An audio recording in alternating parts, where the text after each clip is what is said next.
السلام عليكم البنات، كنتمنى تكونوا كلكم بخير وعلى خير. اليوم ان شاء الله نشارك معكم فطور رمضان، نشارك معكم من المالح ومن الحلو ومن العصير. تبعوا معايا الطريقه ومقادير وطريقه التحضير ونبداو على بركه الله. اول حاجه بديت بها هي العجينه. عجينه المسمن غادي ندير الملوي، نديرو ملوي كبير كيجي لذيذ. غادي ندير فيه نص كيلو ديال الفرص و200 تقريبا 300 غرام ديال الفينو، فايته شويه رابعه، ومعلقه كبيره ديال الملحه، ودرتو في العجانه. طبيعه الحال العجانه هي المساند الرسمي دابا عندنا في هذا رمضان. صافي وخدمت العجانه، كتزيد تضيفي الماء بالتدريج. طريقه العجينه بسيطه، يعني اللي كانت كتعجني بيدك جمعها بيدك وخليها ترتاح. صافي هنا بعد ما عجنت لي العجينه مزيان وكان شويه خفيفه يعني رطيبه وما كتلصقش في الايد، غنقسم هاد العجينه على 4 كويرات. انا هاد الملوي بغيت نديرو كبير، داك ديال النخوه داك الملوي الكبير اللي كيهنيك من تماره كنديرو في دقه واحده ملويه لخمسه الناس وهني راسي. صافي هادشي اللي كندير في رمضان اكثر هي انايا. صافي هنايا كورتها ونغطيها بالسلوفان ونخليها ترتاح، هي اول حاجه درتها. ومزيت انتقلت للبريوات اللي غادي نديرهم بصدر ديال الدجاج. خديت صدر ديال الدجاج تقريبا نص كيلو بحال هكاك، غادي نضيف عليه، غادي ندير معلقه كبيره ديال الزبده وغادي نديرو في المقله ونبدا نحس بيه بدا كيسخن وبدا ديك الزبده كتذوب. غادي نضيف عليهم، نحك واحد درس ديال الثومه نحكو فوق منهم، والعطريه غادي نديرها معاكم. ما غاديش نوريكم مقادير باش ما نطولش عليكم الفيديو بزاف، وانتم عارفين رمضان ما كيبغيش قوه تفرج داك الشيء. اللهم انسان كيتفرج شي حاجه اللي يستافد منها بالزربه ويمشي يقضي غرض ديالو، باش يمشي يخلي واحد شويه الوقت للقران وشويه الوقت الاذكار وداكشي اللي كاين. المهم هنايا درت القزبر ومعدنوس مقردين ومعلقه كبيره ديال الهريسه اللي كتعطي واحد المذاق زوين في الصدر وفي البريوات كتجي بنينه. صافي هنا درت معلقه ديال الملحه صغيره، معلقه ديال البصل، معلقه صغيره ديال الكمون، شويه الخرقوم بلدي، ودرت معلقه صغيره ديال التحميره. ومن طبيعه الحال غادي نضيف عليهم داك صويا صوص. غادي ناخذ واحد المعلقه صغيره، ما تكتوش من صويا صوص حيت كتكون كحله وكتخلي داك العماره تكون لونها كحل. ديروا معلقه صغيره ديال صويا صوص.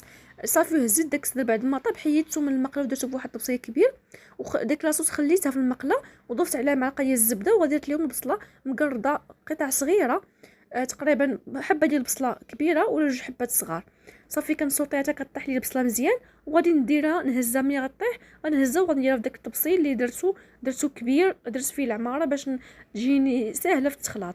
صافي هنا بعد ما شربات العطريه وشربت ديك لاصوص وشدات في راسها وطاحت ديك البصله ولات رطيبه وكتبان لك طيبه، غادي نغسل المقله ديالتي وغادي ندير فيها معلقه ديال الزيت، وغادي ناخذ فلفله حمراء وخضراء مقطعين قطع صغيره. انا ديك الفلفله حمراء درتها حاره، الا كنتي باغا ديري الحاره ديريها حاره، بغيتي ديريها حلوه ديريها حلوه. صافي هنايا غنخليها تطيح ليا الفلفله والفلافل بجوج. غادي نضيف عليهم واحد المعلقه صغيره ديال الملحه باش تجيني العماره تجي لذيذه ما تكونش باسله. صافي هنايا نبقى نسوطي فيها تطيح ليا ونزيدها في داك المكونات كاملين وناخذ المقله نشللها وندير فيها معلقه ديال الزيت. وانا درت الزيت هنا ما درتش الزبده، اللي بغيتي ديري الزبده ديريها حتى هي كتجي زوينه. وحكيت حبه ديال الخيزو، حبه كبيره ولا 2 حبات صغار، واحد كورجيت حكيتها حتى هي بقشورها. صافي هنا بحكاكه الغليظه وغادي نخليها حتى هي نحركها واحد شويه. هنا ما غاديش نضيف الملحه حيت بركه ضفت الملحه في الاول بركه، يعني كتجي المذاق هو هذاك.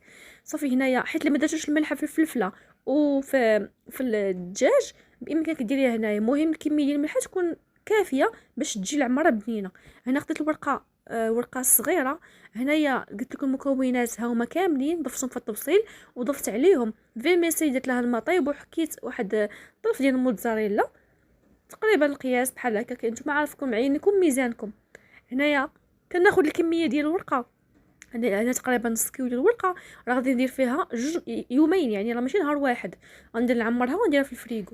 صافي هنا كنستف الورقه ديالتي نص الكميه كنستفها كامله في الرخامه، وكناخذ الكميه ديال العماره كنقسمها على جوج، كنخلي النص ديال الورقه اللي باقي ما حليت والنص لهاد الورقه اللي حليت، وغنقسمها باش المكونات العماره تكون قد ما تجينيش شي كبير شي صغير شي عامر شي خاوي وما تقدنيش العماره. فهمتوني؟ يعني في الاول كتاخدي عمارتك كتقسميها على جوج، كتاخدي النص ديريه في النص ديال الورقه اللي باقي ما حليتي، والنص اللي حليتي كتسفيه كله فوق الرخامه وطويه بهذه الطريقه هذه. وكطوي البريوات ديال كاملين في دقه واحده وكيجيو مقادين، يعني كتجيو قد والعماره كتجي هي هذيك، ماشي كتخصك العماره في الاخر وما تلقاي باش تعمري. واش فهمتوني؟ داكشي كنحاول نوريكم شحال من حاجه اللي تستافدوا منها. صافي هنايا غادي نطوي البريوات ديالي كاملين.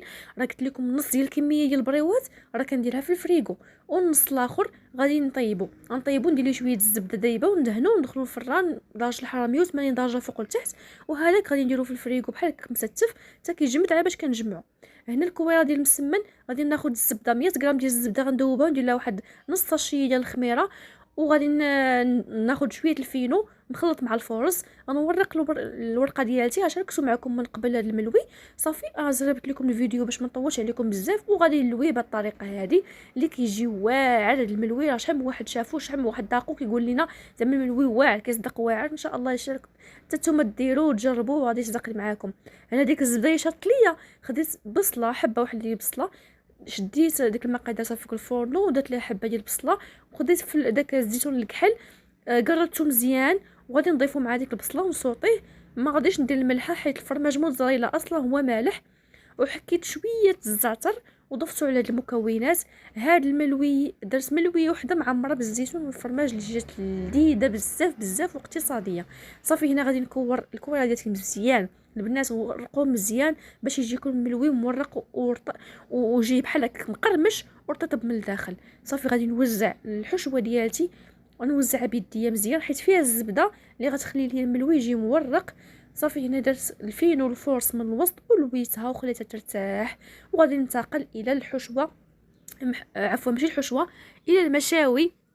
هنا خديت صدر ديال الدجاج وخديت الكميه ديال الكفته، غادي نديرو داكشي متنوع، غادي كيجي زوين. كديري كميه قليله من هنا ومن هنا ومن هنا وكيجي داكشي بنين ولذيذ صراحه، وكتلقاي طبله منوعه عندك. صافي هنايا درت العطريه راه باينه، ملحه وبزار وكمون وخرقوم بلدي وتحميره وشويه الزيت البلديه وبصله وربيع مقردين، بصله رقيقه وربيع وشرملتهم وخليتهم يرتاحوا. وزدت الصوص حتى هو راه كاين تما، ما درتش ليه عطريه طبيعه الحال، راه الصوص اصلا هو فيه العطريه ديالته.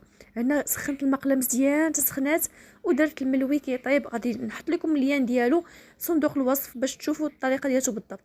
هنا درت حماتي الطويجين ديال الصوصيط، شدت البصله كوره قطعتها دويرات رقاقين يعني طرونش رقيق صافي، وفرشت داك الطاجين ودرت ليه زيت بلديه. وهنايا غنتقلوا الملويه ديال الفرماج اللي كتجي بنينه بطبيعه الحال المقله سخونه. درت المسمنه ورقتها مزيان وضفت شويه الزيت وبقيت كنقلب فيها حتى كتحمر من جميع الجوانب. بقاو تقلبوا فيها ماشي تخليوها هكاك، يعني كل ساعه قلبيها باش تحمر من جميع الجوانب وتجي مقرمشه. هنا درت عليه الصوصيط ونقصنا على الطاجين خلينا حتى يطيب على خاطرو.